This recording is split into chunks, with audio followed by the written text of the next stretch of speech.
माथेरानला फॅमिली सोबत येण्यासाठी शोधत आहात एक खास हॉटेल, जिथे प्रत्येक सुट्टी बनते एक सुंदर आठवण. माथेरान रेल्वे स्टेशन पासून अवघ्या 7 मिनिटांच्या अंतरावर निसर्गाच्या सान्निध्यात वसलेलं सेसिल हॉटेल माथेरान. फॅमिलीसाठी प्रशस्त एसी रूम्स, शांत आणि आरामदायी प्रायव्हेट विलाज, मुलांसाठी खेळण्यांची खास व्यवस्था आणि आनंददायी स्विमिंग पूल, तसंच स्वादिष्ट शुद्ध शाकाहारी भोजनासाठी प्रशस्त डायनिंग हॉल. आराम, आनंद आणि आपल्या माणसांसोबत घालवलेले खास क्षण हे सगळं अनुभवण्यासाठी भेट द्या सेसिल हॉटेल माथेरान. बुकिंगसाठी स्क्रीनवर दिसणाऱ्या नंबरवर आत्ताच कॉल करा आणि तुमचा फॅमिली मुक्काम निश्चित करा. नमस्कार.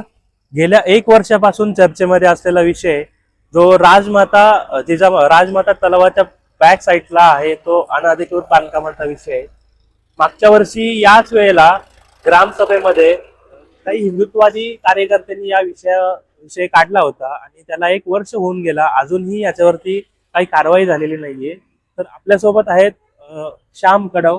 ते आपल्याला सांगतील नक्की याचं काय विषय आहे नक्की. गेल्या वर्षीच्या ग्रामसभेमध्ये हा विषय मी मांडला होता. खरं तर याच्या मागे जिजामाता तलाव आहे आणि त्याचा जो ओव्हरफ्लो झाल्यानंतर जो विसर्ग आहे तो विसर्ग इथून होतो. तो विसर्ग पूर्णतः बुजवण्यात आलेला आहे आणि इथे ग्रामपंचायतची कचराकुंडी होती. ती कचराकुंडी देखील इथला जो स्वतःला मालक समजतोय आणि मालक आहे असं सांगतोय, कन्व्हिन्स डीड सुद्धा झालेले आहे. त्या बिल्डिंग मध्ये सर्वाधिक फ्लॅट त्याचे आहेत असं सांगतोय तो मुजाहिद खोत ज्याचं नाव आहे. त्यानेच ही कचराकुंडी तोडलेली आहे आणि कचराकुंडी तोडून देखील त्याच्यावर ग्रामपंचायतने कुठलीही कारवाई केलेली नाहीये. कचराकुंडी ही ग्रामपंचायतच्या मालकीची असते आणि कचराकुंडी तोडल्यानंतर त्याच्यावर फौजदारी गुन्हा दाखल होणं गरजेचं आहे. असं असून देखील ग्रामपंचायतने कुठल्याही प्रकारची याच्यावर कारवाई केलेली नाहीये. त्याच्याच बरोबर हे सगळे जी बांधकाम आहेत याला कोणी परवानगी दिली? मुख्य हायवेला लागून जो काही नियम आहे त्या नियमामध्ये बसतात काही.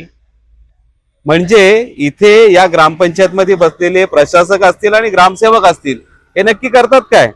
ग्रामपंचायत ऑफिस पासून अवघ्या हाकेच्या अंतरावर असलेलं हे सगळं ठिकाण आहे. तरी देखील हे जर झोपेचं सोंग घेत असतील तर नेरळकरांचं भविष्य कुठे आहे याचा विचार केला पाहिजे प्रत्येकाने. सातत्याने हे घडतंय. जर यांना हे दिसत नसेल तर याच्या मागे संशय घ्यायला एक मोठा वाव आहे. कारण यांचं काय आर्थिक राजकारण आहे का याच्यामध्ये, याचा देखील आपण विचार केला पाहिजे. नेरळकर शांत आहेत. मला तर आश्चर्य वाटतं की इथले राजकीय नेते काय गप्प आहेत? त्यांना फक्त स्वार्थाचंच राजकारण करायचं आहे का? नेरळच्या हिताचं राजकारण करायचं नाहीये का त्यांना? कारण हे असंच जर वाढत राहिलं तर हे उद्यासाठी नेरळसाठी खूप मोठी धोक्याची घंटा आहे. आणि याचा बॅक वॉटरचा पण काहीतरी विषय होता, म्हणजे जे नैसर्गिक पाण्याचा प्रवाह आहे तो सुद्धा बंद केला असं बोलत होतं. काय नक्की प्रकार? इथे जेव्हा हे तलाव पावसाळी ओव्हरफ्लो होतं तेव्हा त्याचा एक विसर्ग इथून सोडला जातो. त्याचा एक प्रॉपर मोठा असा छोटासा एक नाला होता जो अगदी त्या एंड पर्यंत होता. पण तो नाला देखील बुजवलाय. त्याच्या खाली पाईपलाईन टाकलेली आहे आणि त्याच्यावरती हे सगळं शेडिंग तयार आहे. म्हणजे ग्रामपंचायतला याचं काही घेणं देणंच पडलेलं आहे की नाही? ग्रामपंचायत मध्ये प्रशासक आणि ग्रामसेवक इथे राज्य करतायत, पण हे स्वतःच्या मालकीची ग्रामपंचायत समजलेत का काय? मला अजूनही प्रश्न आहे. त्या 1 वर्ष झाला हा मुद्दा उचलून, याच्यावर अजून काही कारवाई नाही. अजूनही काही कारवाई नाही. त्याच्यामुळे याचा विचार गांभीर्याने केला पाहिजे. मला तर असं वाटतंय की राजकीय नेते जे आहेत त्यांनी याच्यात पुढाकार घेतला पाहिजे की हा नेरळचा प्रश्न आहे. आणि नवे मी तर आमदार महोदयांना देखील सांगेल की यांच्या निलंबनासाठी आपण काहीतरी कारवाई केली पाहिजे. कारण हे एक प्रकरण नाहीये, नेरळला अक्षरशः पोखरलंय. त्यामुळे असे जर भ्रष्ट अधिकारी असतील तर यांच्या निलंबनाची कारवाई केली पाहिजे. ही माझी मागणी आहे या निमित्तानं.